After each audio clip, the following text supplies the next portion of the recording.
ভারতবর্ষের জনসংখ্যা বৃদ্ধির যে 4টা পর্যায় আছে সেই পর্যায়গুলো সম্পর্কে আলোচনা করব। 4টা পর্যায়কে আমরা নাম দিচ্ছি phase 1, phase 2, phase 3, phase 4। Phase 1 অর্থাৎ 1901 থেকে 1921, এইটা হচ্ছে সুস্থির জনসংখ্যা বৃদ্ধির পর্যায়। অর্থাৎ এই পর্যায়টাকে আমরা বলবো সুস্থির জনসংখ্যা বৃদ্ধির পর্যায়। এই সময় উচ্চ জন্মহার এবং উচ্চ মৃত্যুহার দুটো থাকার জন্যই এখানে জনসংখ্যা বৃদ্ধি প্রায় স্থিতিশীল ছিল।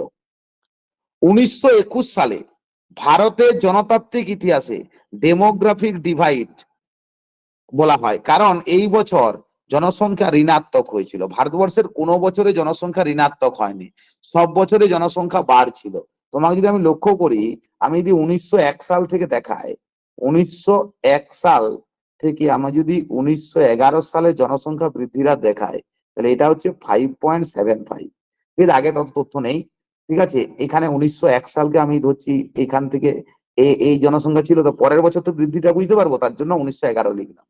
এরপরে এই যে 1921, এইখানে দেখো -0.31, তারপরে ক্রমাগত বাড়ছে। 31-এ হচ্ছে 11.00, তারপরে তোমার হচ্ছে 31-এর পরে কত, 41, 41-এ তোমার হচ্ছে 14.22, তারপরে তোমার হচ্ছে এইরকম ভাবে আস্তে আস্তে করে কি হতে ক্রমাগত বেড়ে যাচ্ছে, একমাত্র এই সময় মাইনাস। তার জন্য এটাকে বলা হয় ডেমোগ্রাফিক ডিভাইড ইয়ার। মানে আগের থেকে 1872 যদি দেখা হয় তাহলে ক্রমাগত বাড়ছে, তারপরে এখানে কমছে, তারপর আবার এখান থেকে ক্রমাগত বাড়ছে। তার জন্য এই সালটাকে বলা হয় কি ডেমোগ্রাফিক ডিভাইড ইয়ার।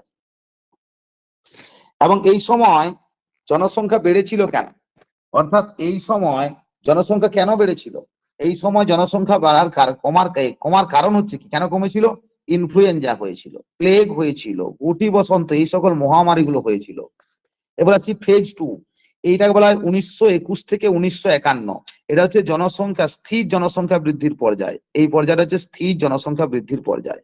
এই সময় মৃত্যু হারটা কমেছিল কেন না, স্বাস্থ্য অবস্থা কিছুটা উন্নত হয়েছিল, স্যানিটেশন ব্যবস্থা কিছুটা উন্নত হয়েছিল, কিন্তু জন্মহার যেমন ছিল সেরকমই ছিল।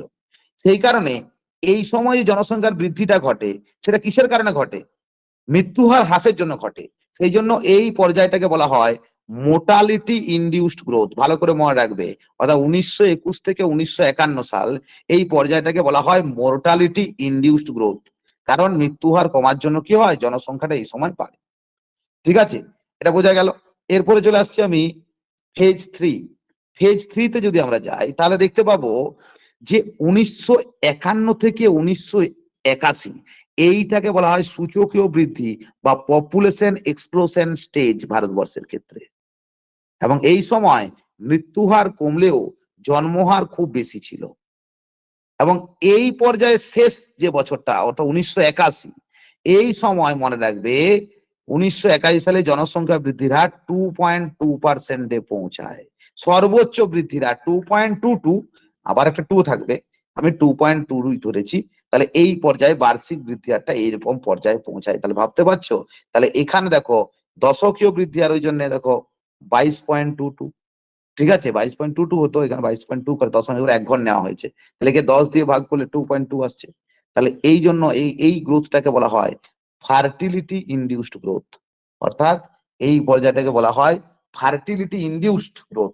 আগেরটা যেমন মৃত্যুহার মানে মৃত্যুর সংখ্যা বাড়ার জন্য জনসংখ্যা বৃদ্ধি হয়েছে, এবারে জন্মহার বাড়ার জন্য জনসংখ্যার বৃদ্ধি হয়েছে।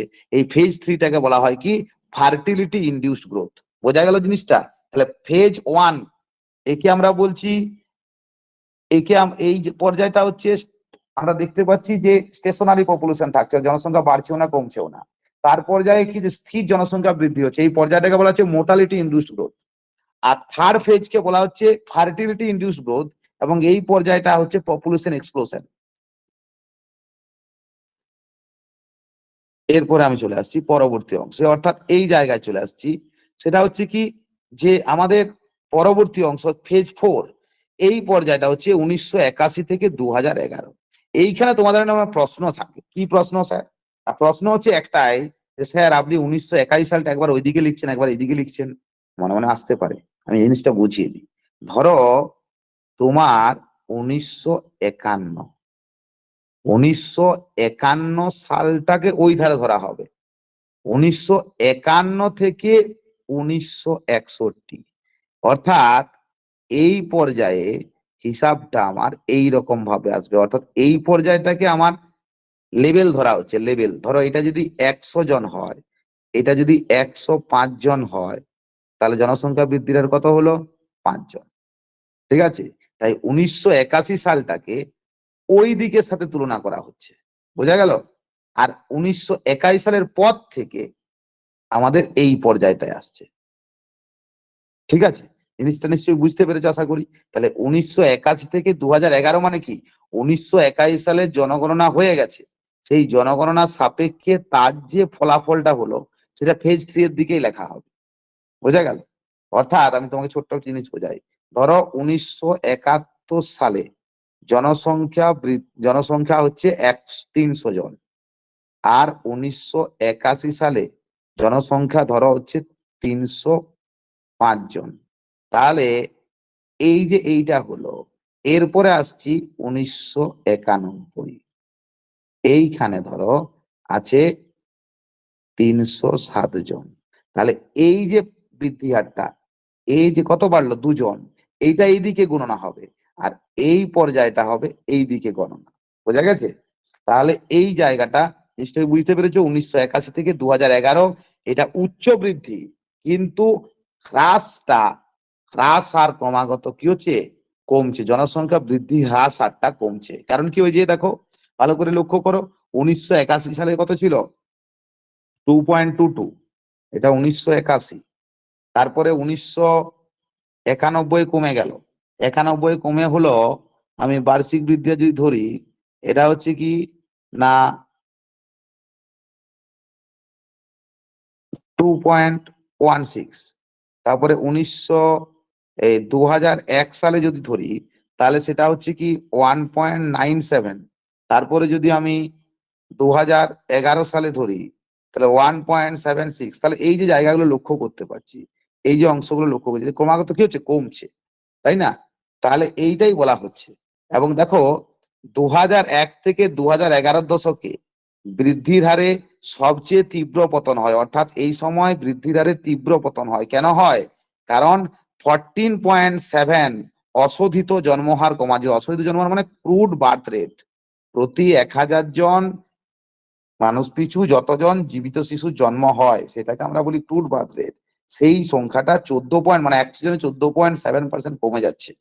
এরপর দেখো, এই সময় এই জন্মহারটা কম হওয়ার কারণ হচ্ছে কি না, বিয়ের গড় বয়সটা বৃদ্ধি পায় এবং মহিলারা শিক্ষা এবং জীবনযাত্রার মানের মধ্যে উন্নতি ঘটে। সেই কারণের জন্য এই ধরনের ঘটনাটা লক্ষ্য করা যায়, এবং তার জন্য জনসংখ্যা বৃদ্ধির হারটা ক্রমাগত হ্রাস পেতে থাকে। ঠিক আছে, তাহলে এই জায়গাটা বোঝা গেল। যদিও 1991 সাল থেকে ভারতের জনসংখ্যা বৃদ্ধির হার ক্রমাগত কমছে, ভালো বেশি করে কমছে আর কি, কিন্তু চীন, ইউএসএ, জাপান, ব্রাজিল, ইন্দোনেশিয়া এই সকল দেশগুলোর তুলনায় অনেকটাই বেশি। এবং মনে রাখবে, 1901 সাল থেকে ধরা হবে, 1901 থেকে 2011 সাল পর্যন্ত টোটাল জনসংখ্যা কত পার্সেন্ট বেড়েছে? 407.64%। এটিকে মনে রাখবে, ঠিক আছে? 407.64% বেড়ে গেছে। এরপরে দেখো, আমি তোমাদের এই জায়গাটাকে যদি আমি চিত্র দিয়ে বলি, তাহলে তোমরা লক্ষ্য পান, এটা ফেজ 2, এটা ফেজ 3, এটা ফেজ 4। ফেজ 1 এ যদি আমরা গড় জনসংখ্যা বৃদ্ধির হার ধরি, তাহলে 0.57%। আর স্টেবল পপুলেশন গ্রোথ, স্থির জনসংখ্যা বৃদ্ধি, এখানে যে 1.33%। ঠিক আছে, আর এই জায়গায় তোমার হচ্ছে কি পপুলেশন এক্সপ্লোশন পর্যায়ে, জনসংখ্যা বিস্ফোরণ পর্যায়ে, এই সময় জনসংখ্যা বৃদ্ধির হার 2.46%। ঠিক আছে, আর ডিক্লাইনিং টেন্ডেন্সি, এটা হচ্ছে 1.76%, অর্থাৎ এই ফোর্থ ফেজে। এবং এটা দেখো সাল 1901 থেকে 1921, এটা 1921 থেকে 1951, এটা 1951 থেকে 1981, এবং এটা 1981 থেকে 2011। তাহলে এই যে বিষয়টা, এই জায়গাটা আমাদের ভালো করে মনে রাখতে হবে। এবং দেখো, আমাদের এই যে রেখাটা দেখাচ্ছে, এই রেখাটা টোটাল পপুলেশনকে আস্তে আস্তে করে ক্রমাগত কেমন বাড়ছে লক্ষ্য করো, হয়েছে? এবার দেখো, তুমি এখানে বলবে স্যার আপনি বললেন জনসংখ্যা বৃদ্ধির হার কমছে, তাহলে টোটাল পপুলেশন কি করে বাড়বে? অ্যাকচুয়ালি ব্যাপারটা হচ্ছে কি, ভারতবর্ষের 121 কোটি জনসংখ্যা যদি হয়ে থাকে, আমি ধরে নিচ্ছি যে স্বামী স্ত্রী গড় হিসাব করি, তাহলে আমার ধরো 60 কোটি, এই 60 কোটির যদি ধরো প্রত্যেকে যদি দুটো করে বাচ্চা হয়, তাহলে কেমন পরিমাণ জনসংখ্যাটা বাড়বে? সেটাকে বলা হয় পপুলেশন মোমেন্টাম। এই জনসংখ্যা বৃদ্ধির হারটা কমছে ঠিকই, আগে একজন মানুষের 3টে 4টে করে বাচ্চা হতো, এখন হয়তো দেখা যাচ্ছে একটা কি দুটো হচ্ছে। তাহলে কি হচ্ছে, বৃদ্ধির হারটা কমছে, কিন্তু এত হিউজ পরিমাণ জনসংখ্যা যদি প্রত্যেকের একটা করেও হয়, তাহলেও তো প্রচুর পরিমাণে জনসংখ্যা বাড়ছে। সেই কারণে এখানে জনসংখ্যা বৃদ্ধির হারটা কমছে, কিন্তু মোট জনসংখ্যা দেখো আস্তে আস্তে করে বেড়েই চলেছে। অনেক দূর পর্যায়ে পরে এটা ঠিক হবে, সঙ্গে সঙ্গে এটা ঠিক হবে না। ঠিক আছে, এটা ঠিক হবে।